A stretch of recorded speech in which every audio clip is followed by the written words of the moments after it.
నుండి మత్తయి సువార్త 5వ అధ్యాయము 21 నుండి 26 వచనాలు చదవగా విందాం. 21 నుండి 26 వచనాలు చదవండి తల్లి. ఎవరు చదువుతారు?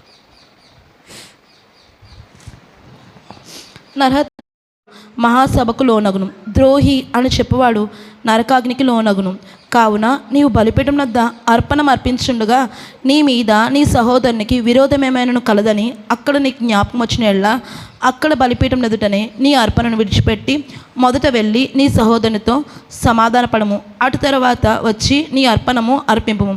నీ ప్రతివాదితో నీవును త్రోవలో ఉండగానే త్వరగా వానితో సమాధానపడము. లేని ఎడల ఒకవేళ నీ ప్రతివాది నిన్ను న్యాయాధిపతికి అప్పగించును, న్యాయాధిపతి నిన్ను బంట్రోతుకు అప్పగించును. అంతటా నీవు చెరసాల్లో వేయబడదు. కడపటి కాసు చెల్లించే వరకు అక్కడ నుండి నీవు వెలుపలికి రానేరవని నీతో నిశ్చయంగా చెప్పుచున్నాను. Thank you. ఇది ప్రభు మోషే ద్వారా ఇచ్చిన మాటల్ని వివరణ ఇస్తున్న విషయాన్ని మనము ఈ 21 నుంచి కొన్ని మాటలు చూస్తున్నాం కనుక కొద్దిసేపు వాక్యాన్ని వినడానికి ప్రయత్నం చేద్దాం. ఏమండి, ఇక్కడ ఈ టాపిక్, ఈ పారా దేని గురించి అంటే నరహత్య గురించి. నరహత్య ఎవరైనా చేశారండి? నరహత్య చేసిన వాళ్ళు ఎవరు లేరు కదండి. ఉంటే జైల్లో ఉంటారంటారా? ఎంతకాలం ఉండరు, 15 సంవత్సరాల్లో మళ్ళీ వచ్చేయచ్చు. లైఫ్ అంటే 15 సంవత్సరాలు అనుకుంటా, 15-16 రైట్. కానీ నరహత్య గురించి చెప్పండి మాట. దేవుని దయవల్ల మనం ఎవరు నరహత్య చేయలేదు కనుక అలాంటి పరిస్థితి రాలేదు. ఎందుకు చేయలేదంటే రాలేదు, అఫ్ కోర్స్. ఇక్కడ నరహత్య గురించి ఎన్నో ఆజ్ఞ అండి. నరహత్య మోషే ఇచ్చిన ధర్మశాస్త్రంలో, దేవుడు మోషే ద్వారా ఇచ్చిన నరహత్య ఈ ధర్మశాస్త్రంలో ఇది ఎన్నో ఆజ్ఞ? 6వ ఆజ్ఞ అండి. నరహత్య చేయవద్దు. ఇది నిర్గమకాండం 20వ అధ్యాయము, నిర్గమకాండం 20 అధ్యాయము 13వ వచనంలో నరహత్య చేయవద్దు. ఇది 6th కమాండ్మెంట్. దేవుడిచ్చిన 6వ ఆజ్ఞ ఏంటంటే నరహత్య చేయవద్దు. సో దీనికి ప్రభువిచ్చిన వివరణ మనం చూస్తున్నాం. యాక్చువల్గా నరహత్య చేస్తే ఏం జరుగుద్దండి? నరహత్య చేశాము, ఎవరైనా చంపేశారు. దేవుడు పాత నిబంధనలో మోషే ద్వారా నరహత్య చేయవద్దు. చేస్తే చూడండి, ఇది 6వ ఆజ్ఞ, నరహత్య చేయవద్దు. దానికి వివరణ చూడండి. మీరు 21వ అధ్యాయం 12వ వచనం చదివితే, ఎవరైనా నరహత్య చేశాడా ఏం చేయాలట అతన్ని? 21వ అధ్యాయము 12వ వచనం.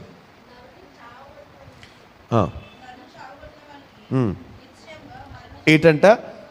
నరుని చంపేశారనుకోండి, చావు కొట్టేశారనుకోండి, అతనికి ఏం చేయాలట? అతన్ని చంపేసేయాలి. ఇది ధర్మశాస్త్రం. అంటే మనం ఎవరినైనా చంపేస్తే ధర్మశాస్త్ర ప్రకారము ఆ చంపిన వాళ్ళని చంపేయాలి. ఫినిష్, చెల్లు. పంటికి పన్ను, కంటికి కన్ను. కన్ను పీకేశాడా, మన కన్ను పీకేస్తారు. లేదా మనం కాళ్ళు విరగొట్టామా, మన కాళ్ళు విరగొట్టేస్తారు. ఇది ధర్మశాస్త్రం. కనుక నరహత్య చేస్తే వాడిని తిరిగి మళ్ళీ చేసిన వాడిని చంపేయడమే. బహుశా ఇది ముస్లిం అంటే అరబ్ దేశాల్లో ఇదే లా పాటిస్తున్నారు కదండి. గల్ఫ్ కంట్రీస్లో ఏదైనా నరహత్య వరకు అక్కర్లేదు. వాళ్ళ దృష్టికి తప్పు చేసినట్టయితే, దొంగతనంగానే అలాంటి పరిస్థితుల్లో కూడా 4 సెంటర్ల అనేది 4 కోడల మధ్యలో ఊరు తీసేస్తారట కదండి. అరబ్ రూల్స్ అంత భయంకరంగా ఉంటాయి. మన దేశంలాగా డ్రాగన్ చేయరు. చాలా చాలా చాలా ఆగి ఆగి ఆగి ఆఖరి ప్రభుత్వాలు మారిపోయేటప్పటికి ఆయన బయటకు వచ్చేస్తాడు. కానీ ఇప్పటికీ ఈ ధర్మశాస్త్రం పాటించే అరబ్బులు ఏం చేస్తారంటే సేమ్ ఇదే ఫాలో అవుతారు. వేసి అందరూ చూస్తుండగానే ఊరు తీసేస్తారట. కానీ యేసు ప్రభు వచ్చి అమ్మయ్య అనుకోవడానికి దాన్ని తప్పించాడు. మనల్ని తప్పించడం అనిపిస్తుంది. నేను దాని గురించి మీతో మాట్లాడాలనుకుంటున్నా. నేను మరలా చదువుతాను. నరహత్య చేయవద్దు, నరహత్య చేయువాడు విమర్శకు లోనగునని. విమర్శ అంటే నథింగ్ బట్, ధర్మశాస్త్ర ప్రకారం విమర్శ అంటే ఏంటంటే చంపేయడమే. నరహత్య చేస్తే మిమ్మల్ని చంపేయాలి అని చెప్పబడిన మాట మీరు విన్నారు కదా. నేను మీతో చెప్పింది ఏమంటే అమ్మయ్య పోని యేసు ప్రభు వచ్చి ఏం చేశాడు? ధర్మశాస్త్రాన్ని నుంచి మనల్ని తప్పించాడు అని అనుకుంటే ఆయన అంటాడు కదా. యేసు ప్రభు బోధ మనం చూద్దాం. నేను మీతో చెప్పినది ఏమనగా అనేసి మొదలుపెట్టాడు ప్రభు. ఎంతో ఆశతో ఎదురు చూస్తున్నాం మనం. అమ్మయ్య నరహత్య ఒకవేళ చేసినా ఏమండి, మనం చదివాం 21వ అధ్యాయం 12 తర్వాత పొరపాటున ఎవరైనా నరహత్య చేశారనుకోండి, ఏమండి పొరపాటునంటే ఉద్దేశపూర్వకం కాకుండా బై యాక్సిడెంట్, అంటే పొరపాటున ఉద్దేశపూర్వకం కాకుండా నరహత్య జరిగిందనుకోండి, వాళ్ళు ఏం చేయాలట? చేసినోడు పరిగెత్తికి వెళ్ళిపోవాలట, ఆశ్రయపురానికి వెళ్ళిపోవాలట. ఇది దేవుడు అప్పుడు నిర్ణయించిన చట్టం. ఓకే, చాలా అవన్నీ ఎప్పుడన్నా ధ్యానం చేయొచ్చు, రైట్. ఇక్కడ ప్రభు చెప్పేది ఏంటంటే, నేను మీతో చెప్పినది ఏమనగా, ఏమండి, నేను వివరంలోకి వెళ్తున్నా. తన సహోదరుని మీద కోపపడు ప్రతివాడు విమర్శకు లోనగును. విమర్శకు లోనగును అంటే అర్థం ఏంటి? ఇంకా పర్యవసానం నరకం. ఏంటంట? సహోదరుని మీద కోపపడేవాడు నరకానికి వెళ్ళిపోతాడు. ఈరోజు మన టైటిల్ ఏంటంటే, సహోదరుని మీద కోపపడితే హత్య చేసినట్టేనా? హత్య చేసినట్టే నా కాదు. ఏంటంట? సహోదరుని మీద కోపపడితే హత్య. ఇప్పుడు యేసు ప్రభు చెప్పింది కఠినంగా ఉందా? మోషే ఇచ్చిన ధర్మశాస్త్రం కఠినంగా ఉందండి? మోషే ధర్మశాస్త్రం ఏంటి? చంపితేనే మనకు శిక్ష. యేసు ప్రభు వచ్చాక ఆ శిక్షను ఏం చేశాడు ఆయన? చంపక్కర్లేదు బ్రదర్, సహోదరుణ్ణి మీద కోప్పడితే, అక్కడ వివరణ ఇచ్చాడు. కోప్పడితే ఉలుకుపడ్డాను నేను. కోప్పడలేదండి, మనం కోప్పడలేదా? చాలాసార్లు కోప్పడ్డాం. అక్కడ ఉన్నది నిర్నిమిత్తముగా. ఇంగ్లీష్ బైబిల్ అయితే చక్కగా ఉంది. ఏంటంట? నిర్నిమిత్తముగా. అంటే ఏ కారణం లేకుండా కోప్పడితే వారిని ఏం చేయాలట? ఏ కారణం లేకుండా కోప్పడితే వారిని ఎక్కడికంటే వాళ్ళ శిక్ష ఏంటంట? నరకం. అనండి, సహోదరుని మీద ఏ కారణం లేకుండా కోపగిస్తే నరకమే. నిజం తెలుసా? ఇది ప్రభు చెప్తున్న మాట అదే. విమర్శకు లోనొగునంటే ఈ విమర్శ ఎక్కడికి వెళ్ళిపోద్ది? నరకాన్ని తీసుకెళ్ళిపోద్దట. ఇప్పుడు చెప్దాం. నేను అంటాను, ఒకవేళ మనము ఏ కారణం లేకుండా కోపడిన సందర్భాలని గుర్తు చేసుకుంటే మన ఇంటి ముందు లాట్లు ఉంటాయి. ఏంటి ఏంటి? శవాలు. ఏంటి? ఏ కారణం లేకుండా కోప్పడిన సందర్భాలు. ఏ కారణం లేకుండా ఎవరైనా కోప్పడతారు ఏంటండి? మీరు అలా మాట్లాడతారు కానీ, ఏమండి, ఏ కారణం లేకుండా కోప్పడతారు ఎవరన్నా? కదండి, కోప్పడతారా? పాపం ప్రభువుకు తెలియదు అని అనుకున్నాడు. ఏ కారణం లేకుండా కోప్పడకూడదంటే ఎవరు కోప్పడతారు? నేను ఎప్పుడైనా కోప్పడతానా? కారణం ఉంటే కదా కోప్పడేది. ఏమండి, ఒప్పుకుంటారు అందరూ? ఏ కారణం లేకుండా మేము ఎప్పుడు కోప్పడలేదండి అన్నవారు. ఏమండి, అని కొన్ని కారణాలు చెప్దామని నేను కొన్ని కారణాలు చెప్తాను. అవి కారణాలు కాదు చెప్పాలి. ఏమండి, ఏ కారణం లేకుండా కోప్పడి ఈ స్టడీ చాలా అవసరం అండి. ఎందుకని? నరకానికి వెళ్ళిపోతామంట. ఇప్పుడు సహోదరుని మీద కోప్పడితేనే నరకమట. యేసుప్రభు ఇచ్చిన బోధ అంటే పాత నిబంధన చేత్తో చేస్తే, పని చేస్తే నరకం. ఇక్కడ ఏంటంట? హృదయము, మనసు అంతా లింక్ చేసేసాడు ప్రభు. అందుకే బ్రతికితే మనం ఎలా బ్రతకాలి? క్రీస్తులాగే బ్రతకాలి, లేకపోతే నరకమే. బయట వాళ్ళ సంగతి ప్రక్కన పెడదాం. క్రీస్తులోకి వచ్చిన తర్వాత మన హృదయాలు కూడా రీడింగ్ వచ్చేస్తున్నాయండి. పూర్తిగా హృదయాలు కూడా ప్రభు దగ్గర చక్ చక్ చక్ చక్ చక్ వచ్చేస్తూ ఉంటాయి కదండి. అన్న ఎవరో ఎర్నెస్ట్కి వస్తూ ఉంటాయి చకా చక్. ఆన్ డ్యూటీ ఒక్కొక్కసారి ఆన్ డ్యూటీలో చర్చ్కి వస్తే వచ్చేస్తూ ఉంటాయి మెసేజ్లు కదా. అలాగా మన హృదయాలు చక్ చక్ ప్రభు దగ్గర టింగ్ టింగ్ టింగ్ అద్భుతమైన ఆ సౌండ్స్ వస్తూ ఉంటాయి కదండి. బెన్నీకి కూడా అలాగా వచ్చేస్తుంటే ప్రభు దగ్గర మన హృదయాలన్నీ చింగ్ చింగ్ మన అకౌంట్లోకి ఒక్కోసారి ప్రభు చూస్తాడు. ఒకవేళ బిజీగా సండే బిజీ కదా, ఆయన వర్షిప్ ఎంజాయ్ చేస్తూ ఏదైనా కొంచెం టైంలో ఇలా తీస్తే అబ్బా ఎన్ని మెసేజ్లు వచ్చేస్తుంటాయి నా గురించి. ఏదది? ఎక్కడి నుంచి? చేసిన పనులు కాదు. ఏంటది? నా హృదయం. డెడ్ బాడీస్ అలా ఎగురుపడతా ఉంటాయి అన్నమాట, ఎగిరిపడతా ఉంటాయి. వాస్తవాలండి ఇవన్నీని. టెక్నాలజీ ఇంత పెరిగిపోయి మనం ఎక్కడున్నామో ఏం చేస్తున్నామో అంత వివరంగా వచ్చేస్తున్న దినాల్లో మన చరిత్ర లేకపోతే మన బ్రతుకంతా ప్రభు దగ్గర రివీల్ అవ్వదా? ఖచ్చితంగా అవుతుంది. సో నేను కొన్ని కారణాలు చెప్తున్నా. ఎందుకు కారణం లేకుండా మనం కోప్పడతాం అని అంటే, మొదటి కారణం నాకు తెలిసిన ఒక 4 కారణాలు మీ ముందు పెట్టాలనుకుంటున్నాను. గర్వం ఉన్న వ్యక్తులు కారణం అవసరమా ఎదుటోళ్ళ మీద కోప్పడటానికి? కరెక్ట్ అంటారా నేను ఎంచుకున్నది? గర్వంగా ఉన్న వ్యక్తులు లేకపోతే అహంకారం ఉన్నవాళ్ళు ఏం కారణం అక్కర్లే, పక్కనే ఏమంటారు? దాన్ని ఏమంటారండి? కోపమే. ఎందుకు? ఆ కోపడిన తర్వాత ఆ ఎదుటి వ్యక్తి, నేను ఇప్పుడు అన్నాను అనుకోండి, ఆమె పక్కెళ్ళి, ఏంటి మమ్మీ అంకుల్ ఏదో అన్నారు, లేదా పాస్టర్ గారు ఏదో అన్నారు, ఏంటి అంత చిరాకు పడ్డారు ఏంటంటే, ఆయన అంతేనమ్మా, ఆయన గర్వం. Right right. చాలాసార్లు మనం గర్వంతో ఎదుటి వ్యక్తిని తీసి పారేస్తాం. నేను అంటాను, ఎలా తీసి పారేస్తాను తెలుసా అండి? కూరలో కరివేపాకు నేనైతే తీయను, అందుకని ఆ మాట అంటానికి ఇబ్బంది పడతాను. కరివేపాకు తీయను, ఖచ్చితంగా ఉండాలనుకుంటాను లోపల. కుందాం, కూరలో కరివేపాకు పుల్ల అది తినం కదా, పొరపాటు వచ్చేసింది అనుకోండి. మొన్న మా పేరెంట్ ఎవరో బెండకాయ వేసేసారు పిల్లోడికి.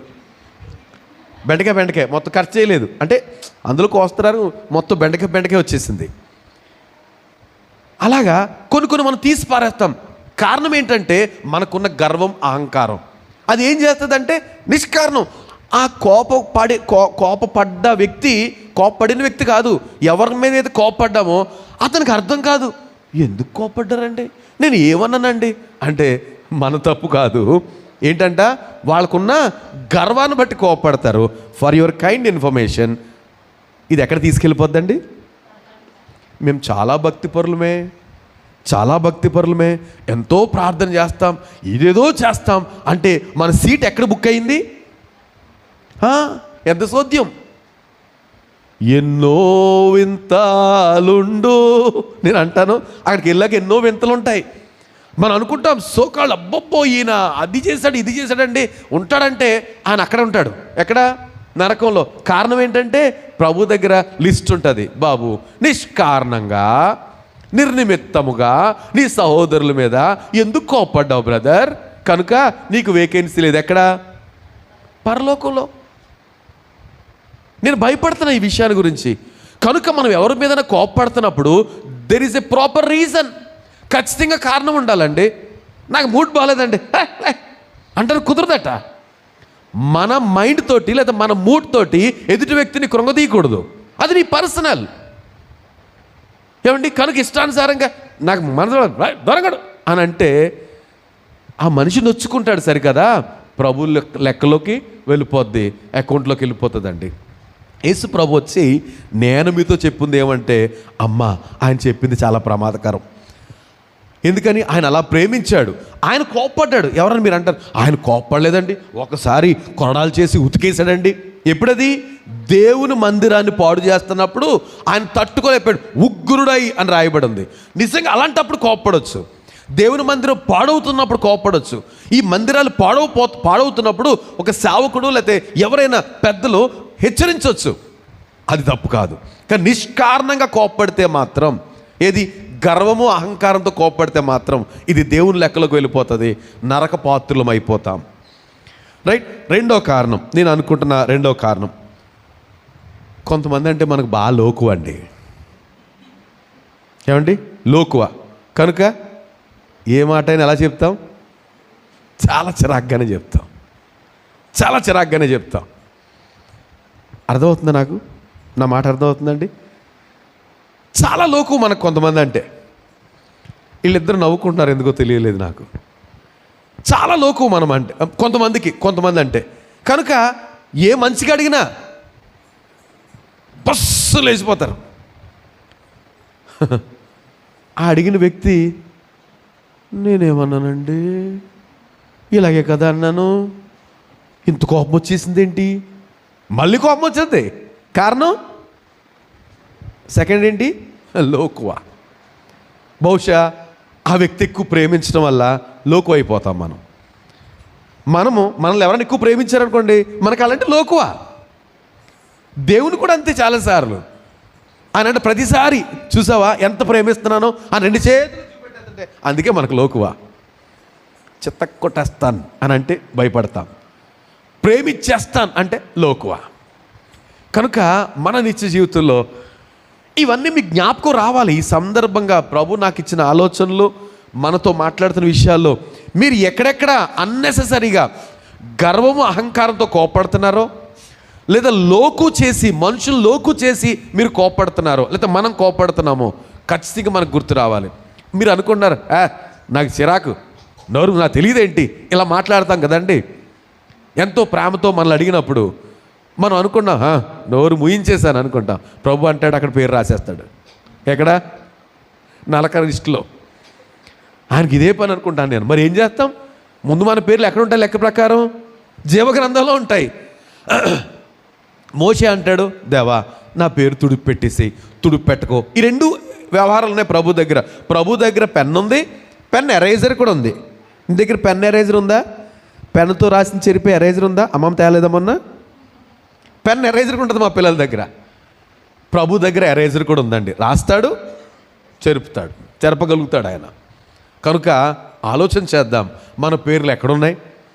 విమర్శకు లోనగును. ఖచ్చితంగా విమర్శించబడతారు. ఎవరంటే సహోదరుని మీద వ్యర్థంగా అన్నెసెసరీగా కారణం నిర్నిమిత్తముగా కోప్పడేవారు. ఒకటి, గర్వం అహంకారం ఉన్నవాళ్ళు ఈజీగా కోప్పడతారండి. రెండు, లోకువ కలిగిన వారు.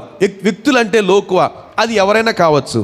వారు కూడా చాలా కోప్పడిపోతుంటారు. నేను ఇంతకంటే వివరణ వెళ్ళక్కర్లే, మనకు అర్థమవుతుంది. మూడో కారణం ఏంటంటే ప్రేమ లేకపోయినా కూడా కోప్పడిపోతారండి. మనుషుల మీద ప్రేమ లేదనుకోండి, ఏమొచ్చేద్ది? ఏమండి ఏమొచ్చేద్ది? ప్రేమ లేకపోతే కోపం వచ్చేస్తుంది. యాక్చువల్గా ఆపోజిట్ ఏంటి ప్రేమకు? ప్రేమ త్వరగా కోప్పడదు. ప్రేమ ఏం చేద్దంట? కీర్తన ధ్యానం చేసిన ప్రేమ ఏంటి? మనలో ఉన్న ప్రేమ ఏంటి? ఏం చేయకూడదంట? త్వరగా కోప్పడదు. మరి ఎందుకు కోపం వచ్చేస్తుంది? అది తగ్గినప్పుడు, ప్రేమ తగ్గినప్పుడు కోపం వచ్చేద్దండి అనుకుంటాం మనం. మళ్ళీ ఇందులో ఫ్లక్చుయేషన్స్.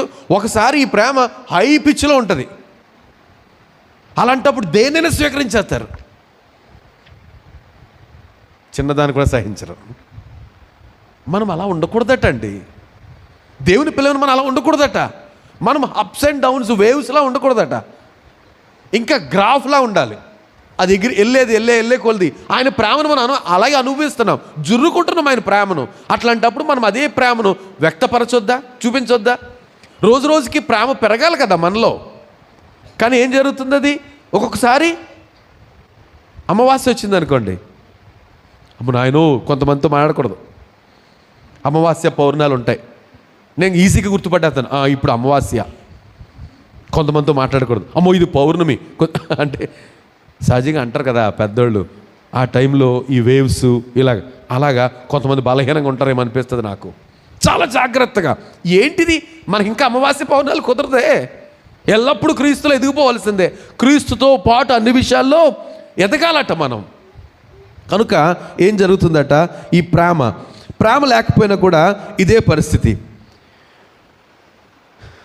ఇంకొకటి, 3 కారణాలు చూసాం. ఏమండి, మీరు వాటి గురించి ఆలోచన చేయండి. కపటం లోపల ఉన్నా కూడా ఏం జరుగుద్ది? మనకి కోపం వచ్చేస్తుంది కదండి. పైకేమో కనపడదు, కపటం లోపల పెట్టుకుంటుంది కదా, లోపల ఉంటాం. పైకి మాత్రం గంభీరంగా ఎలాగున్నాం, నిన్న ఎలాగున్నాము, ఆదివారం ఎలాగున్నాము, సోమవారం కూడా అలాగ ఉంటాం. ఆదివారం ఎందుకుంటామంటే దేవుడి సన్నిధికి వెళ్ళొస్తాం కదా, కనుక కొంచెం ప్లెజెంట్గా ఉంటాం. సోమవారం అయ్యేటప్పుడు, గత వారం చూసినట్టున్నాం, సోమవారం అయ్యేటప్పటికి చాలా గంటలు అయింది కదా దేవుని సన్నిధికి వెళ్ళి, అంతే మామూలుగా అయిపోతాం. కానీ చూసేటోళ్ళు ఆదివారం లాగే అనుకుంటారు, కానీ మనం ఎలా ఉంటాం? సోమవారం వేరేగా ఉంటాం. కపటమైన ప్రేమ. నేను ఒక ఎగ్జాంపుల్ మీకు చెప్పాలనుకుంటున్నా. అన్నిటి ఎగ్జాంపుల్ చెప్పాల్సిన అవసరం లేదని నేను ముందుకు వెళ్ళిపోతున్నా. ఏమండి, సోమవారం గురించి అంటే ఈ కపటమైన ప్రేమ వల్ల కోపం వచ్చేస్తుంది అంటానికి. ఏమండి, నా వైపు చూడాలి మీరున్న కొద్దిమంది అయినా నా వైపే ఆసక్తితో చూడాలని ఆశపడుతున్నా కొంచెం. రైట్, ఒక ఎగ్జాంపుల్ మీకు చెప్పనా? పరిశుద్ధ గ్రంథంలో మొదటి సమూయేలు గ్రంథం తెరిచి ఉంచుదాం. అప్పుడే తీయొద్దు, కానీ తీయక్కర్లేదు, అవసరాన్ని బట్టి చూద్దాం. ఏమండి, మొదటి సమూయేలు గ్రంథం 20వ అధ్యాయంలో రాజైన సౌలు ఉంటాడండి. రాజైన సౌలు భోజనానికి కూర్చున్నాడు. అమావాస్య రోజున భోజనానికి కూర్చున్నాడు. రాజుగారు భోజనానికి కూర్చుంటే ఆయనకు ఒక బల్ల ఉంటుంది. ఆ డైనింగ్ టేబుల్ మీద మొత్తం సహస్రాధిపతులు, అతి ముఖ్యమైన వారు, చాలా రాజ్యంలో అత్యంత అవసరమైన వారు ఆ బల్లలో కూర్చుంటారు. వారందరూ కూర్చోవాలి దేవుని సన్నిధిలో. ఆ భోజనానికి సౌలు గారితో భోజనానికి కూర్చోవాలి. సో ఎవరి ప్లేస్లు అక్కడే ఫిక్స్డ్ అయిపోయి ఉంటాయి అనమాట. VVIPలు అన్నట్టుగా ఇది యోనాతాను ప్లేసు, ఇది ఆహాబు ప్లేసు, ఇది పలానా వాళ్ళ ప్లేసు అనేసి ఎవరి ప్లేస్ అలా నిర్ణయించబడి ఉంటుంది. అలాంటి ప్లేస్లో దావీదు వచ్చి కూర్చోవాలి. దావీదు ప్లేస్లో దావీదు రాలేదు. తెరుద్దామా మొదటి సమూయేలు గ్రంథం 20వ అధ్యాయము 27 మొదటి సమూయేలు గ్రంథం 20వ అధ్యాయము. నేను కొన్ని మాటలు చదవడానికి ప్రయత్నం చేస్తాను. ఒక 24 నుంచి 34 వరకు 10 వచనాల్లో. ఏమండి, దావీదు ఆ మీటింగ్కి రాలే, ఆ భోజనానికి రాలేదు. దావీదు ఎక్కడ రాలేదు? భోజనానికి రాలేదు. అమావాస్య రోజున రాజుతో పాటు భోజనం చేయాలి, ఆయన రాలేదు. మొదటి రోజు చూశాడు, రాలేదు. చూడండి ఆ మాట చూస్తే, దావీదు స్థలము 25వ వచనంలో, దావీదు స్థలము ఖాళీగా ఉండెను. సౌలు అనుకుంటున్నాడు,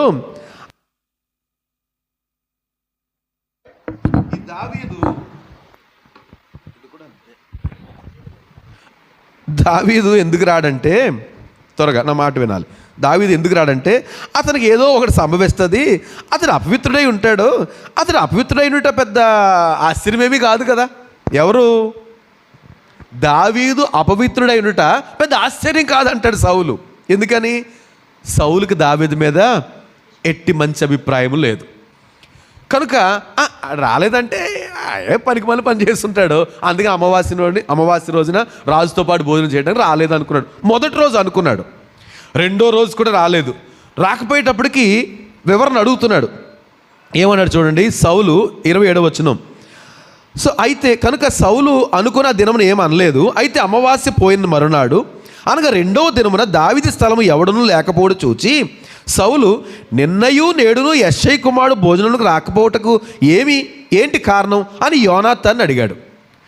భోజనానికి రాలేదని అడుగుతున్నాడు. యోనాతాన్ని అడుగుతున్నాడు, ఏరా కొడుకు, యోనాతాను కొడుకు, సౌలు కొడుకు యోనాతాను అడుగుతున్నాడు, ఎందుకు రాలేదు దావీదు భోజనానికి? నిన్న రాలేదు, ఈరోజు కూడా రాలేదు అని అంటే, యోనాతాను చెప్తున్నాడు, దావీదు బెత్లెహేముకు పోవాలని కోరి దయచేసి నన్ను పోనిమ్ము, మాకేదో ఒక ఇంటి బలి అర్పింపాలని మా ఇంటికి కబురు వచ్చింది కనుక మేము వెళ్తున్నా,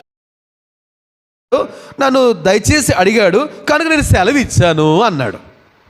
ఏంటంట?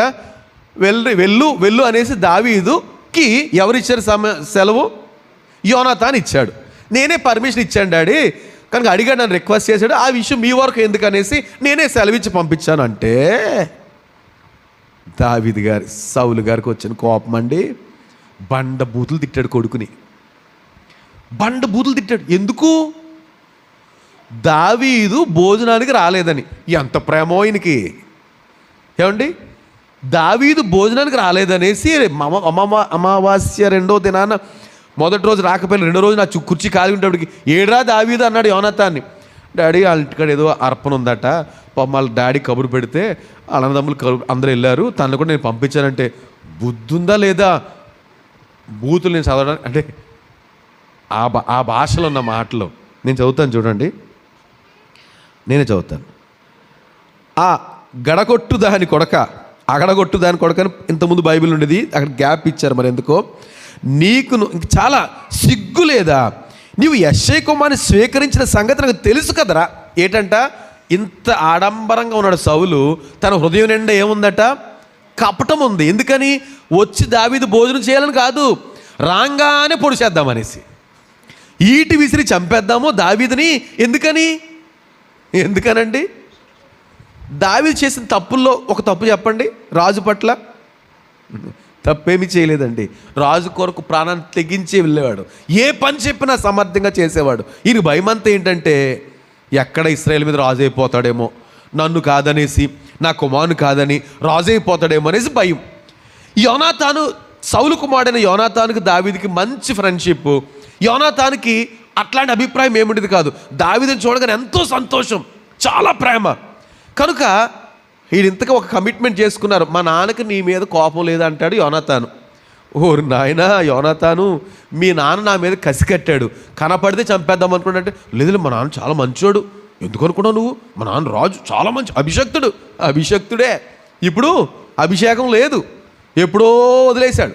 దేవుని ఆత్మ వెళ్ళిపోయింది, దురాత్మ వస్తుంది కనుక మీ నాన్నకు దయ్యం పట్టింది అంటాడు. అంత డైరెక్ట్గా అనకపోయినా, నేనేదో కనుక్కుంటాను ఈరోజు అనుకున్నాడు యోనాతాను. ఆ రెండో రోజున దొరికిపోయాడు. దావీదు సౌలు ఏం చేశాడు తెలుసా అండి? ఏంటి ఆ దావీదుని రానికుండా పర్మిషన్ ఇచ్చావా అనేసి తిట్టి, ఒరే ఆ దావీదు బ్రతుకున్నంత వరకు మనకి నీకు నీ రాజ్యానికి నష్టం రా, ఆడే రాజు అవుతాడు రా అనేసి ఈటి గెట్టేశాడట. ఎవరి మీద? కొడుకు పేరు. అప్పుడు కానీ యోనాతానికి అర్థం అవ్వలేదు యోనాతాన్ ఎంత మంచోడో. అమ్మ యోనాతాన్ ఎంత మంచోడో. ఎందుకని? తండ్రిని తొందరగా అర్థం చేసుకోలేకపోయాడు. ఎందుకనేసి యోనాతాను మాట్లాడే మాటలే వింటాడు. తన హృదయం ఎలాంటిదో తెలుసుకోలేని మంచోడండి. చాలామంది ఇలాగే ఉంటారండి మనుషులు. కొంతమంది ఏం చేస్తారు తెలుసా? మాట్లాడితే లోపల నుంచి చూసేస్తారు అసలు ఏ ఉద్దేశంతో మాట్లాడుతున్నారని. కొంతమంది మాటల ఇలాగ అన్నారు కదా మంచోళ్ళే అనుకుంటారు. యోనాతాన్ స్టైల్ వేరు, దావీదు స్టైల్ అది కాదు. దావీదుకి అర్థమైపోయింది, మీ నాన్న సరిగా లేడు, నా మీద విషపు చూపు నిలిపాడు అని అంటాడు దావీదు. యోనాతాన్ ఏం, అబ్బాయి మా నాన్న చాలా మంచోడు. సరే ఈరోజు కన్ఫర్మ్ చేసుకో, ఈరోజు రేపు ఎలాగ మీ నాన్నని అడుగుతాడు, మీ నాన్న గురించి పట్టించుకోకపోతే మంచోడయ్యా అన్నాడు. పట్టించుకోవడం ఏంటి? యోనాతాన్ మీదకి ఈటి విసిరేశాడు. గమనించండి. ఇప్పుడు సౌలు యోనాతాన్ మీద ఎందుకు కోపగించాడు? కారణం లేదు, లోపల కపటం. దావీదుని చంపేయాలి కనుక కొడుకు లోకువ, ఇవన్నీ కొడుకులో కనబడతాయి. ఈటి విసిరేసాడట. ఏమండి, ఈ ముసలి తండ్రి మీద కోపగిస్తే యోనాతాన్ ఏమైపోదుడు? దావీదు సౌలు ఏమైపోయాడు? కానీ రెస్పెక్ట్, తండ్రి అంటే మళ్ళీ ఎక్కడికి వెళ్తే తండ్రి కూడా వెళ్ళేవాడు. యోనాతాన్ క్యారెక్టర్స్ అద్భుతం అండి. కనుక మనం గమనించాలి, ఎందుకు సహోదరుని మీద నిర్దాక్షిణ్యంగా మనం కోపపడతాం, నిష్కారణంగా కోపపడతామంటే ఇవి కారణాలు. నా మాట గమనిస్తారా? ఒక్కసారి మీరు మళ్ళీ ఒకసారి చెప్తే నేను నెక్స్ట్ పాయింట్లోకి వెళ్ళిపోతాను. ఏంటంట? ఒకటి గర్వము, అహంకారము. ఈ మాటలు చెప్పడం వల్ల మీరు నాకు సమాధానం చెప్పినా లేకపోయినా పర్లేదు, కానీ మన హృదయాల్లో మన గర్వంతో, మన అహంకారంతో ఎదుటివారి మీద కోపపడటం అనేది దేవుడు లెక్క తీసుకుంటాడండి, నరక పాత్రలు చేస్తాడండి.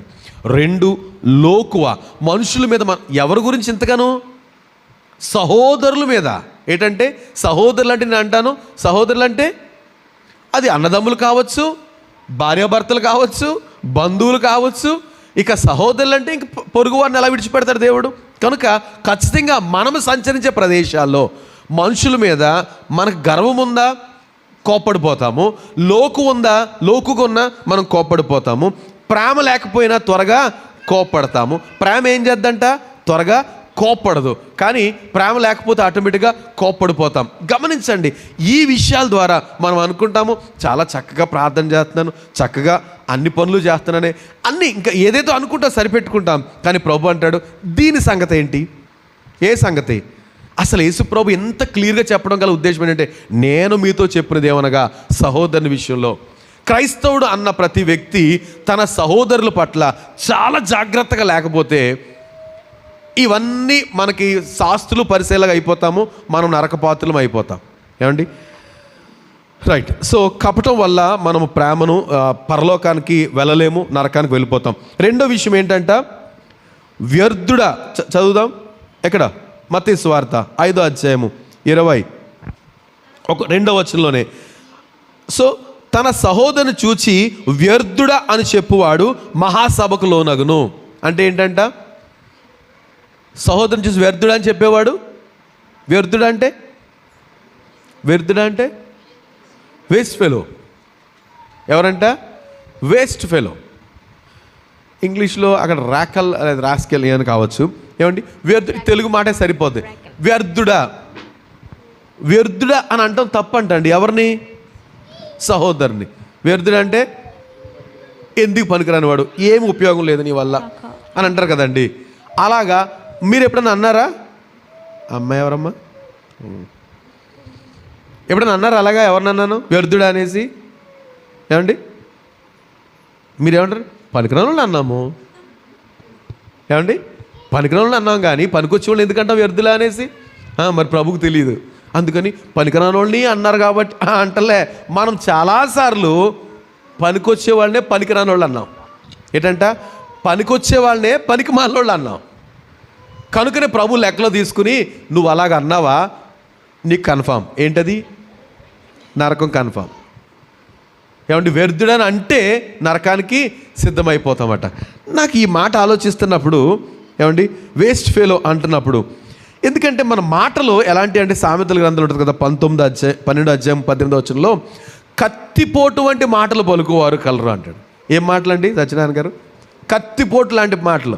కత్తి అక్కర్లే, మాటతో సరిపోద్ది.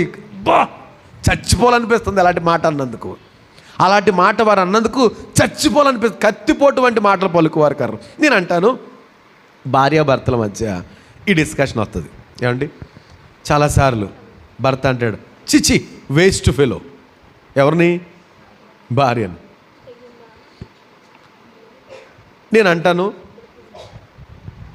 గడియారం ఉందనుకోండి, పోయిన గడియారం, బ్యాటరీ వేయలేదు, అందులో తిరగట్టలేదు, అలాగ అట్టే చూస్తుంది. ఆ గడియారం కూడా 2 సార్లు కరెక్ట్గా చూపెడుతుంది టైం రోజులో. ఎందుకని? 1:30కి ఆగిపోయిందండి, ఇక బ్యాటరీ వేయలేదు. ఈరోజు మధ్యాహ్నం 1:30కి టైం కరెక్ట్, అది రాత్రి 1:30కి కూడా. అంటే పనికిమాలిన వాచ్ కూడా, బ్యాటరీ లేని వాచ్ కూడా, గడియారం కూడా రోజుకి 2 సార్లు కరెక్ట్ టైం చూపెడుతుంది. అలాంటప్పుడు పనికిమాల వాళ్ళు ఎవరు ఉంటారండి? ఆగిపోయిన వాచే రోజుకి 2 సార్లు కరెక్ట్ టైం చూపెడుతుంటే ఏమండి మనము చాలా పనికొచ్చే వాళ్ళని ఏమంటాం తెలుసా? పనికిమాల అంటాం. సో వాళ్ళు పట్టించుకోకపోయినా ప్రభు మాత్రం లెక్క రాసుకుంటున్నాడు అండి. ప్రభు మాత్రం లెక్క రాసుకుంటున్నాడు, గమనించాలి. నేను అంటాను, ఆయన చెప్పే మాట చూస్తే ఇంకా భయకంపితంగా ఉంది. ఏంటంట? వ్యర్థుడా అని అంటే కనుక ఈ భార్యాభర్తల మధ్య దాని గురించి కొద్దిసేపు మాట్లాడాలని ఆశపడుతున్నా. ఈయన అంటాడు, ఏం తెచ్చావు నువ్వు ఇంటికాడి నుంచి కదా? లేకపోతే ఇంతగా ఏంటంట, ఇంతకాలం పరిచయం చేసి ఒక్కసారి కూరలో కొంచెం ఉప్పు ఎక్కువ లేదా తక్కువ అయ్యింది, ఏదో చిన్న పొరపాటు అనేస్తాడంతే. Waste fellow. అఫ్కోర్స్ ఈ రోజుల్లో అంత ధైర్యం ఎవరికి లేదనుకోండి. ఇక్కడ ఎక్కువ పురుషులు లేరు. ఈ పురుషుడు వెళ్ళిపోయాడు, ఆయన, నేనో పురుషుడిని, ఆయనో పురుషుడు, 4 పురుషులు.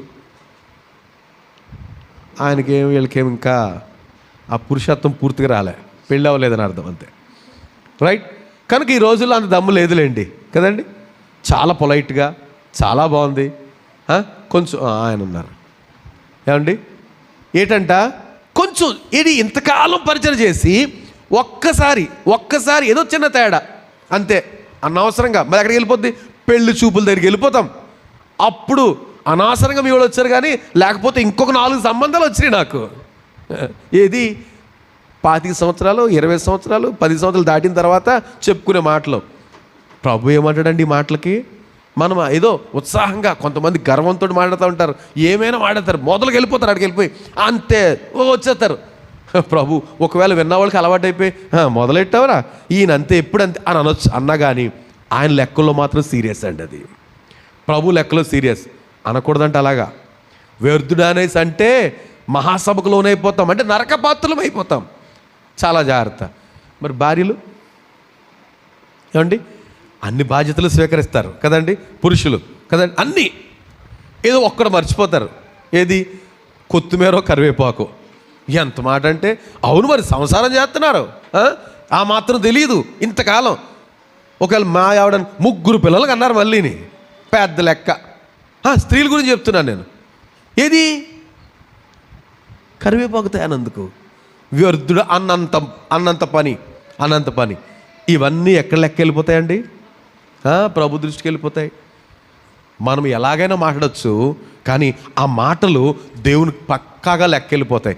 ఒకసారి ప్రభు చిట్టా ఇప్పి, నేను అనుకుంటాను నరకంలో కాకుండా డైరెక్ట్ నరకాన్ని పంపించకుండా ఇక్కడ ఎప్పుడైనా ఒక రోజున కల్లో కనబడి ప్రభు ఆ బుక్ ఒకసారి ఓపెన్ చేసి, ఇదమ్మా నీ పుస్తకం, ఇదయ్యా నీ పుస్తకం అనేసి మన పుస్తకాలు మనకి ఇచ్చేస్తే 10 రోజులు నిద్రపోతామండి.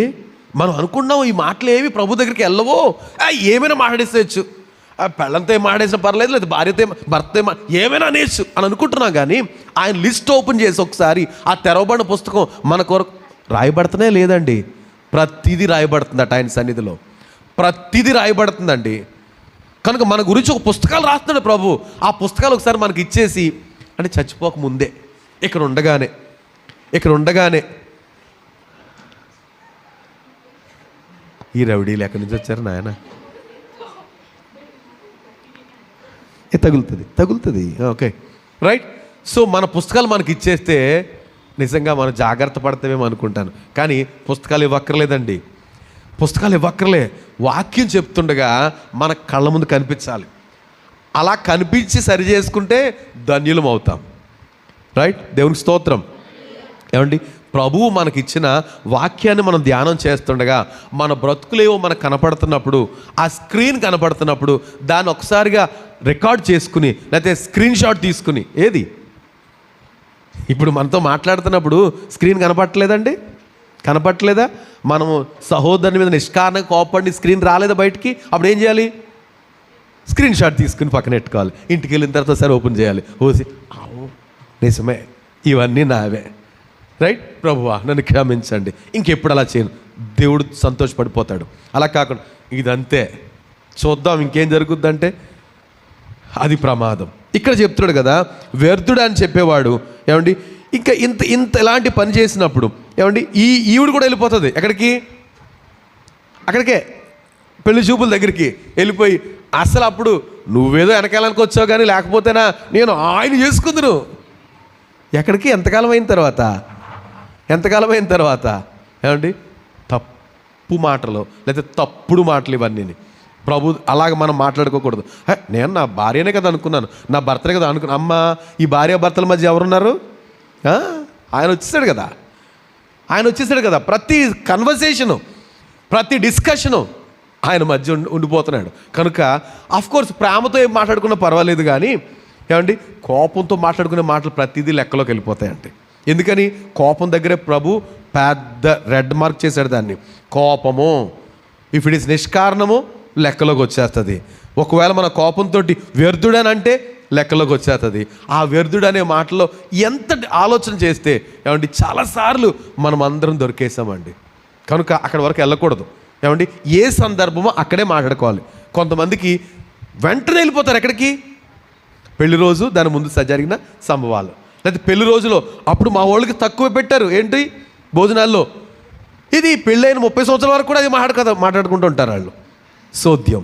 ఏమండి తప్పు. అప్పుడు జరిగిన పరిస్థితులకి ఒకరినొకరు క్షమాపణ చెప్పుకుని ఉంటారు, అంత అయిపోయింది. అబ్బే వాక్యం చెప్తుంది కదా, జరిగిన సంగతి మాటికి ఎత్తువాడు మిత్రభేదం కలుగు చేస్తాడు. డిఫరెన్స్ వచ్చేస్తాయండి. సో మనం ఏమవుతాం? ప్రభు దగ్గర నిలుచుండాలి.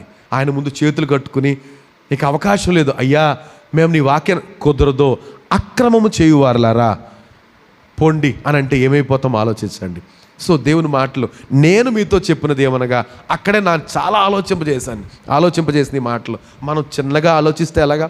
కోపాన్ని గురించి చాలా జాగ్రత్త. ఎందుకంటే అందరికీ అదే ఉంది, ఫుల్ హైలో ఉంది. ఏంటది?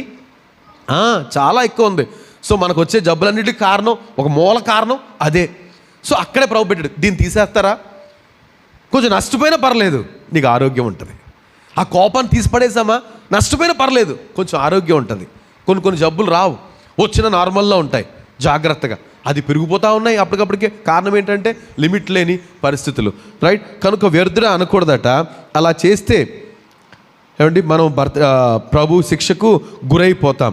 రైట్. సో ఈ బిడ్డల విషయంలో ఏమండి అన్నదమ్ములు అక్క చెల్లెళ్ళు, మేము అనుకుంటాను మా ఇంట్లో ఎన్ని శవాలు వెళ్తాయో, రోజుకి ఎన్ని శవాలు వెళ్తాయో.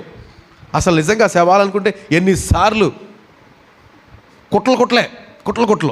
కారణం ఏంటంటే వీడిని వాళ్ళు అంటారు వేస్ట్ ఫెలో అంటారు, వాళ్ళని వేస్ట్ ఫెలో. నేను చెప్పాను గోడ గడియారం కూడా వేస్ట్ కాదు. ఏదో టైంలో 2 సార్లు కరెక్ట్ టైం చెప్తున్నప్పుడు ఎలా వేస్ట్ అయిపోతామండి? ఎవరు చేసే పనులు వాళ్ళు చేస్తున్నారు. సో కరెక్ట్గా పాయింట్ టు పాయింట్ మాట్లాడుకోవడం మానేసాం. ఏదైనా నేను అనుకుంటాను మా ఇంట్లో ఈ పిల్లల మధ్య వీళ్ళు కరెక్ట్గా అన్నయ్య ఇదేంట్రా అని వీళ్ళు అడగరు. ఒకవేళ అడిగినా ఆడి సమాధానం కరెక్ట్గా చెప్పడు. వీడు వాళ్ళ విషయంలో ఇలా క్లియర్గా అడిగినా వాళ్ళ సమాధానం చెప్పరు.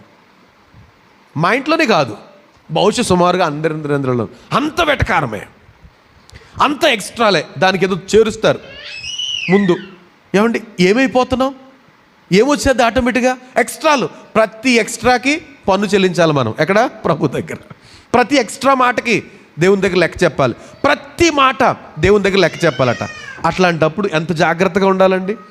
చాలా పొందిగ్గా దేవుని పిల్లలను మనం తక్కువగా ప్రేమగా చక్కగా మాట్లాడుకోవాలి. ఎవరైనా వింటున్నారనుకోండి, ఇప్పుడు అంతెందుకు చర్చిలో మా పిల్లలు ఎలా మాట్లాడుకుంటారు, అఫ్కోర్స్ చర్చిలో కూడా ఒకసారి అని చిరాగ్గా పడే పరిస్థితులు ఉంటాయి. కానీ మనం అందరం ఎలా మాట్లాడుకుంటాం, వందనాలు బ్రదర్ సిస్టర్ అంటే వందనాలు బ్రదర్ పాస్టర్ గారు, ఎంత మర్యాదగా మాట్లాడుకుంటాం. ఎందుకని? అందరూ ఉన్నారు కాబట్టి చాలా చాలా ప్రేమగా, ఏమండి మర్యాదగా. మరి ఇంటి దగ్గర ఎవరు ఉంటారు? దేవుడు ఉంటాడు కదా, ఏమండి is a silent listener for every conversation అంటారు కదా. దేవుడు ప్రతి సంభాషణలో ఆయన సైలెంట్గా ఉండి వింటాడు కదా. మరి ఎంత గందరగోళం అండి. నాకు అనిపిస్తుంది ఈ డిస్కషన్లో ఎవరైనా బయట నుండి ఎంత ఇబ్బంది పడిపోతారు అనిపిస్తుంది. కానీ దేవుడు ఎన్నిసార్లు ఇబ్బంది పడిపోయి ఉంటాడు. ఆలోచించేద్దాం. మన కుటుంబాల్లో అది ఎంత పొలైట్గా ఉంటే ఎంత బాగుంటుంది. కుటుంబం కూడా మాధుర్యంగా చూసిన వాళ్ళు, అబ్బే అసలు కరెక్ట్గా ప్రశ్నకు సమాధానం లేదు, ప్రశ్నే వెటకారపు ప్రశ్న, మళ్ళీని ప్రశ్నకు వెటకార ప్రశ్న, సోద్యం అండి. మన సంభాషణ సాలిడ్గా సారవంతంగా చాలా కరెక్ట్గా ఉండడానికి ప్రయత్నం చేయాలి. ప్రభు మన బ్రతుకులు మార్చాలి. ఆయన కోపం దగ్గర పెట్టేశాడు ఫిట్టింగ్. మనం జాగ్రత్త పడకపోతే ఆ ఫిట్టింగ్ ఎక్కడికి వెళ్ళిపోతుంది? ఇట్ లీడ్స్ టు నరకం. ఆలోచించేద్దాం. కనుక వ్యర్థుడా అని అంటే మనం నరక పాత్రలం అయిపోతాం చాలాసార్లు. ఇంకొక మాట ఉంది ఏంటంట, మహాసభకు లోనగును, ద్రోహి అని చెప్పువాడు నరకాగ్నికి లోనగును. ఇంకా ఎవరైనా కోప్పడేవాడు నరకాగ్ని, వ్యర్థుడని చెప్పేవాడు నరకాగ్ని, ద్రోహి అని చెప్పేవాడు ఏమండి నరకాగ్నికి వెళ్ళిపోతాడట. ఏమంటే ద్రోహి అంటే ఇంగ్లీష్ బైబిల్లో ఫూల్ అని ఉంది. ఫూల్ ఒకవేళ పక్కన పెడితే ద్రోహి అనేది ఆలోచిద్దాం. ఎవరిని ద్రోహి అంటారండి? ద్రోహి అని ఎవరిని అంటారు? మోసం చేసిన ద్రోహి అంటారు కదా. అంటే మనం మంచి చేస్తే దాన్ని గుర్తుంచుకోకుండా మనకు కీడు చేసినోడిని ద్రోహి అని అంటాం. ఇలాగన్నా కూడా ప్రమాదమేనంట. మనం ఎవరన్నా చూసి ద్రోహి అని అంటే నరకాగ్ని. ఏమంటే నేను చెప్పే మాటలో పరిశుద్ధ గ్రంథం మత్తయి సువార్త 5వ అధ్యాయంలో ఏమండి ఎవరైతే మనల్ని తీర్పు తీరుస్తారో ఆయన చెప్తున్న మాటలో నేను మీతో చెప్పినది ఏమనగా, కనుక మీరు క్యాజువల్గా సరదాగా వింటానికి కుదరదు. ఏమండి ఇట్ ఈజ్ వెరీ సీరియస్. చాలా ప్రమాదకరమైన మాటలే. ఎందుకు మనం దేవుని పిల్లమైన మనము వాక్య క్రమం ప్రకారం మన బ్రతుకులు సరి చేసుకుంటే రాజులాగా పరలోకం వెళ్ళొచ్చు, లేకపోతే పిల్లిలాగా నరకం వెళ్ళాలి.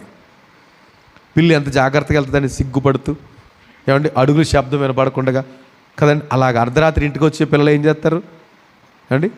ఇప్పుడు ఎవరు రావట్లేదు అనుకోండి, అర్ధరాత్రి వచ్చి తలుపు శబ్దం రాదు, కయ్యని శబ్దం కూడా చాలా జాగ్రత్త తలుపు తీసుకుని. ఇంతకుముందు మా మావయ్యల గురించి మా అమ్మమ్మ అనేది, వీడు ఎప్పుడు వచ్చాడరా, ఎప్పుడో వచ్చాడు, అది శబ్దమే రాలేదు అనేసి. అలాగా నరకానికి సిగ్గుపడుతూ వెళ్ళాల్సి ఉంటుంది. రాజులాగే వ్యవహరిద్దామండి, మన బ్రతుకులు సరి చేసుకుందాం, ఉత్తములు అవుతాం. రైట్. ద్రోహి అనే మాట మనం గమనిస్తే ఏమండి మన మాటలు చూస్తే ఏమండి ద్రోహి అని ఈ వీళ్ళు కూడా ఇప్పుడు అన్నదమ్ములు ఉన్నారనుకోండి, నేను అంటాను ఈ ద్రోహి అని యాక్చువల్గా మనం ఎవరితోనో మాట్లాడుతున్నాడు మనకు అనిపించదు, తను బాగానే మాట్లాడతాడు అనుకుంటాం. సహోదరులు అన్నదమ్ములు లేకపోతే అక్క చెల్లు తోటి కోడళ్ళు అత్త కోడళ్ళు వాళ్ళకి బాగానే ఉంటుంది. కానీ ఈ లోపు మూడో వ్యక్తి వస్తాడు. వచ్చి వాళ్ళకి చెప్పినట్టు వాళ్ళకి చెప్పి మనకు చెప్పినట్టు మనకు చెప్పి ఏం చేస్తాడంట, ఒక రకమైన దురభిప్రాయాన్ని కలుగు చేస్తాడు. నువ్వు అనుకుంటున్నావు కానీ ఊరికే వేసేస్తున్నావు, అసలు వాళ్ళు ఏ ఉద్దేశంతో ఉన్నారు చూసావా అని కొత్త క్రియేట్ చేస్తాడండి. ఫినిష్. ఏమవుతుంది అప్పుడు? వాళ్ళకి వీళ్ళు ద్రోహుల్లా కనపడతారు. మీకు ఒక స్టోరీ, మాకు స్కూల్లో పిల్లలు మరి పీస్ అండ్ హార్మనీ అని, అంటే శాంతి అట్లాంటి ఒక లెసన్ ఉంది. ఒక అడవిలో జంతువులు ఉన్నాయి, అన్నీ చాలా సంతోషంగా ఉండేవండి. పులితో సహా అన్ని జంతువులు కలిసి ఉండేవి. బాతులు, కోళ్ళు, పావురాలు, లేకపోతే మిగతా జింకలు, ఇవన్నీ కూడా చాలా కలిసిమెలిసి ఉండేవి, చాలా సంతోషంగా ఉండేవి. వాటికి రోజు పండగే. రోజు చక్కగా ఏదో టైంలో అవన్నీ కలిసి చక్కగా డ్యాన్స్ వేస్తుంటే సూర్యుడు, చంద్రుడు ఇవన్నీ కూడా చాలా వాళ్ళు తొంగి చూసేవారట. వెరీ గుడ్ అని చప్పట్లు కొడుతూ ఉండేవారు. ఇక్కడ ఈ అడవిలో జరిగే సన్నివేశం. ఈలోపు అడవిలోకి క్రొత్తగా ఒక తోడేలు వచ్చిందట అండి. ఏంటంట? తోడేలు వచ్చిందట. ఆ తోడేలు వచ్చిన తర్వాత ఏం జరిగిందో తెలియదు కానీ వీళ్ళు సమాజంగా కూడుకోవడం మానేశారు. ఏది ప్రతిరోజు చక్కగా ఆ వెన్నెల్లో కూర్చుని వీళ్ళు డ్యాన్స్లు వేస్తుంటే చక్కగా పాటలు పాడుతుంటే ఆ ర్యాబిట్ అన్ని జంతువులు ఈ సూర్యుడు చంద్రుడు నక్షత్రాలు చక్కగా ఆ వంతు పాడేవట. ఇప్పుడు ఏం జరిగింది, అలా కూడుకోవడం మానేశారంటే అప్పుడు ఏంటి స్టడీ చేస్తే ఈ జిత్తులు మరి నక్క తోడేలు వూల్ఫ్ ఏం చేస్తుందంట, ఒకళ్ళ దగ్గరికి వెళ్ళి ఫాక్స్ కాదు వూల్ఫే, ఒకళ్ళ దగ్గరికి వెళ్ళి నువ్వేంటి అనుకుంటున్నావు, ఆ నెమ్మలకి ఎంత గర్వం తెలుసా, నేను ఇది అందంగా ఉంటాననేసి పెద్ద స్టైల్గాను నిన్నేం లెక్క చేయట్లేదు, ఎవరిని ఇంకో జంతువుని ఇంకో పక్షిని నేను లెక్క చేయట్లేదు చాలా గర్వంగా అని కొత్త క్రియేట్ చేసింది. ఏమండి ఆ కోడికి నక్క మీద కొన్ని మాటలు చెప్పింది, నక్కకి కోడి మీద ఇలాగ ఒకళ్ళ మీద ఒకళ్ళు లింకులు పెట్టేసి అవన్నీ కలిసి తిరగకుండా చేసేసింది. కనుక ఇది ఏం చేస్తుంది, నైట్ టైం వెళ్ళి ఒక కోళ్ళ గుంపులోకి వెళ్ళి ఒక కోడిని తీసుకుని వెళ్ళి తినేస్తుంది. ఇంతకుముందు అన్నీ కలిసి ఉండే కాబట్టి దానికి తిండి దొరికేది కాదు. ఇప్పుడు వీళ్ళందరికీ లింకులు పెట్టేసింది. ఇప్పుడు ఏం చేస్తుందంటే చక్కగా ఒక కోడిని దానికి ఏది తినాలంటే తింటుంది, అది మాత్రం బాగా బుజ్జగా తయారైంది. ఒక రోజున అర్థమైపోయింది తెలుసు సీను, నైట్ టైం ఎక్కడ ఉందంటే ఒక రూమ్లో ఒక కోడిని 2 కోళ్ళు తీసుకెళ్ళి తినేస్తుంది. అమ్మ రాసుకెళ్ళి ఆఖరికి విషయాన్ని అర్థమైపోయింది జంతువులన్నిళ్ళకి. కనుక ఎవరికి కంప్లైంట్ చేస్తారు, వీళ్ళు సూర్యుడికి కంప్లైంట్ చేశారు. ఇగో మా పరిస్థితి ఎలా ఉంది, ఈ నక్క ఈ వూల్ఫ్ తోడేలు వచ్చినప్పటి నుంచి మేమంతా గందరగోళం అయిపోయాము, మేము సాయంత్రం ఇలాగ పార్టీ చేసుకోలేకపోతున్నాం, సంతోషంగా ఉండలేకపోతున్నాం, ఒకరి మీద ఒకరికి చాలా భయం వచ్చేస్తుంది, ఎవరిని చూసినా భయం వేస్తుంది, వాళ్ళు మా గురించి అంత చెడ్డగా మాట్లాడారంటే అప్పుడు సూర్యుడు యాక్షన్లో దిగి దీని పొట్ట పగిలేటట్టుగా పెద్దగా డామని పేలిపోతే తోడేలు చచ్చిపోయిన తర్వాత మళ్ళీ తిరిగి వాళ్ళందరూ ఐక్యంగా ఉన్నారు. ఇది పిల్లలకు చెప్పిన లెసన్. మీరు ఎవరు ఉన్నారా, పీస్ అండ్ హార్మోనీ చక్కటి లెసన్ అనమాట. ఏమండి నేను అంటాను, ఈ ద్రోహి అనే మాట నిజంగా మనకు ద్రోహం చేసిన వాళ్ళ గురించి అంటే తప్పు కాదు, కానీ ద్రోహం చేశారేమో అనుకుని చేస్తాను చూసారా, అది ప్రమాదం. ఎక్కడ జరుగుద్ది ఇది, చెప్పుడు మాటలు లక్ష్య పెట్టడం వల్ల వచ్చే నష్టం అండి. నేను అంటాను, ఒక తల్లి కడుపున పుట్టిన బిడ్డలో చాలా సంతోషంగా ఉంటారండి, వారి భార్యలు వచ్చాక కూడా బాగానే ఉంటారు, కానీ ఎవరో ఒక పనికిమాలిన వ్యక్తి వాళ్ళ మధ్యలో దిగుతా అది ఆడదో మగోడో ఎవడో వచ్చి వాళ్ళకి చెప్పేటట్టు వాళ్ళకి చెప్పి నానా న్యూసెన్స్ క్రియేట్ చేస్తాడు. ఫినిష్. అంతవరకు సంతోషంగా ఉన్న బ్రదర్స్ లేదా సంతోషంగా ఉన్న తోటి కోడళ్ళు గందరగోళం.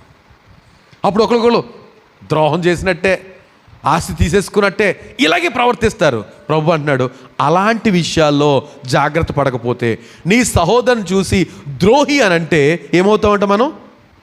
ఏమవుతామంట నరకానికి చూస్తున్నారు కదమ్మా, ఏం కాదు ఊరుకో, ఏమవలేదు, మూత తగిలిందా, లాంగ్ టర్మ్ ఉండే దుఃఖం కాదు, ఉత్తుకే. రైట్, ఆలోచన చేద్దాం. ఏమండి సహోదరుని చూసి ద్రోహి అని అంటే మనము నరకపాత్రలం అయిపోతామట. గమనిద్దామండి. సో నేను ఒక విషయం చెప్పాలనుకున్నా. ఏమండి నాకు కొంచెం కష్టంగా ఉన్నప్పటికీ, ఏమండి ఈ మాట నాకు చెప్పడానికి కష్టం కాదు, మీతో మాట్లాడటానికి కష్టంగా ఉంది. కొంచెం ఇంకొక 10 నిమిషాలు నా వైపు చూస్తే మీరు అన్నీ ఆపుకుని, ఈ పెద్దని లేచాడు ఆయన వెళ్తే, రైట్, ఒక మాట గమనిద్దాం. ఒకసారి దావీదు కుమారుడు తనకి తిరుగుబాటు చేశాడు. ఏమండి అబ్షాలోము వెళ్ళిపోతున్నాడు, అరణ్యంకి వెళ్ళిపోతున్నాడు, అడవులకు వెళ్ళిపోతున్నాడు. కుమారుడు వస్తే మళ్ళీ యుద్ధం జరగాలి, సామాన్య ప్రజలు నశించిపోతారు, నా కొడుక్కి నాకు వచ్చిన యుద్ధం ఎందుకనేసి రాజ్యాన్ని విడిచి పారిపోతుంటే ఒక పనికిమాలినోడు, బెన్యామీను వంశానికి సంబంధించినవాడు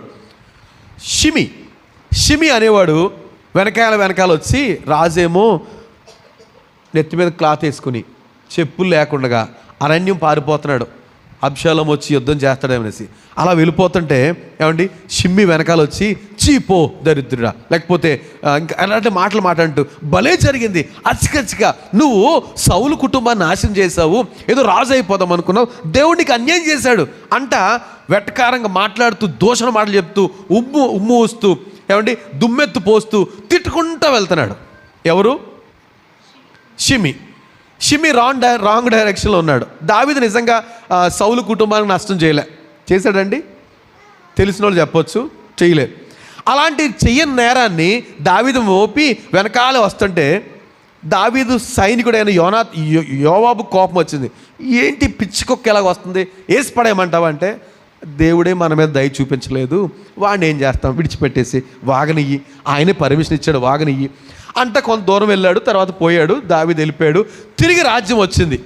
యోనాతాను చనిపోయిన తర్వాత, అబ్షాలోం చనిపోయిన తర్వాత ఈ దావీదు మళ్ళీ రాజ్యాధికారానికి వస్తుంటే ఈ సిగ్గుమాలుడు మళ్ళీ వచ్చాడు.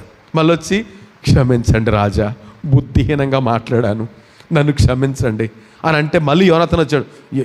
యోవాబు వచ్చి ఇంతకుముందు ఇలాగ అన్నాడు, ఇప్పుడే మళ్ళీ క్షమించమని అంటాడు, వేసేద్దామంటాడు. చిచ్చి, ఇంత శుభదినం ఈరోజు, దేవుడు తిరిగి మళ్ళీ రాజ్యాన్ని ఇచ్చాడు, వీడి చంపేందుకు అలా విడిచిపెట్టేసేయి అన్నాడు. అనిన తర్వాత ఎంతకాలం క్షమించాడు తెలుసా మీకు? ఏమండి, ఎంతకాలం క్షమించాడు? దావీదు బ్రతుకున్నంత వరకు ఆ షిమీని ఏం చేయలేదండి. చచ్చిపోయేటప్పుడు కొడుకును పిలిచి, సొలొమోను రాజైతే ఇదిగో కొంత జాగ్రత్తలు చెప్తూ, ఈ షిమి అనేవాడు రాజుని తృణీకరించాడు, కానీ నేనేం చేయలేదు, వాడిని విడిచిపెట్టేశాను, నీకు అప్పగిస్తున్నాను, సరిగ్గా చూసుకో వాడి విషయంలో అంటే. నేను అంటాను, తన తరంలో క్షమించేశాడండి. ఏంటంట, శత్రువుని ఎంత క్షమించాడు? తన బ్రతుకు కాలం అంతా సరిపోద్దండి, ఇంకా క్షమించాలా? బ్రతుకు కాలంలో, మన బ్రతుకు కాలంలో మనకు అన్యాయం చేసిన వాడిని క్షమించేసాం పర్మనెంట్గా. ఆహా, ఎంత ధన్యత ఏమండి. ఇది ప్రభు మనసు. మనం ఎదుటి ద్రోహి అని ఎలాగ అనగలుగుతాం? ఎప్పుడు ఒకవేళ నిజంగా మనకు అన్యాయమే చేశారండి, అన్యాయమే చేశారు, ఏం చేయాలి? పెట్టేశారు. అస్తమాను అస్తమాను అస్తమాను ద్రోహి ద్రోహి ద్రోహి అని అంటాం కంటే, దావీదు అంత రాజయ్యుండి తనకు అంత అవమానకరంగా ప్రవర్తించిన షిమీని క్షమించి విడిచిపెట్టేశాడు, కుమారునికి అప్పగించాడు, తన సంగతి చూసుకొని తనకు కూడా మ్యాక్సిమం టైం ఇచ్చాడు. నేను అంటాను, ఏమండి, మనము ద్రోహి అని పలకడం వల్ల ఏమైపోతున్నాం తెలుసా అండి? ఎక్కడికి వెళ్ళిపోతాం? నరకపాత్రులం అయిపోతాం. కనుక ఈ విషయాలు మనం గమనించాలి. ఏమండి, పరిశుద్ధ గ్రంథంలో సామెతల గ్రంథం 6:19 ఈ ద్రోహానికి, లేకపోతే ద్రోహం లేకపోయినా సహోదరుల మధ్య 6:19 చదువుతారా?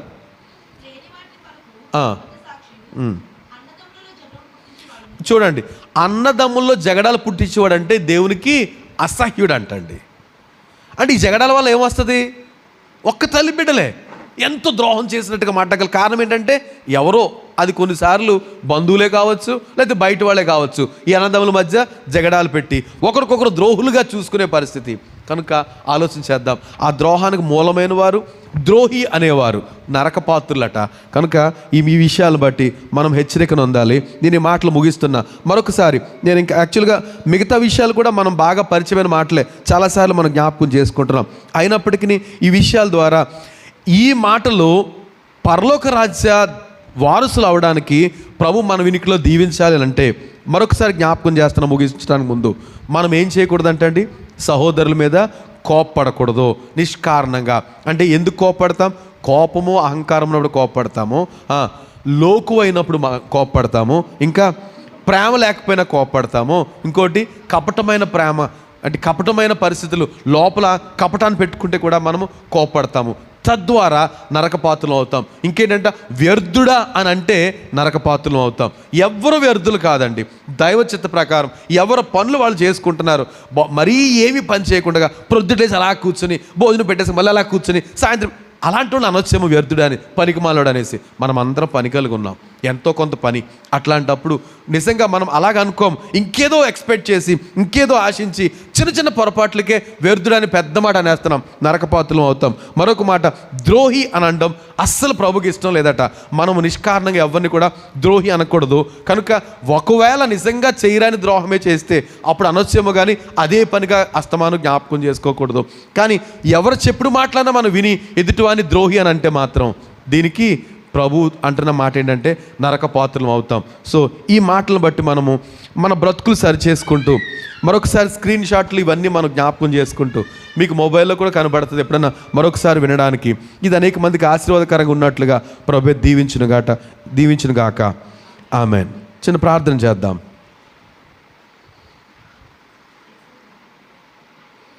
తీసేం బాబు.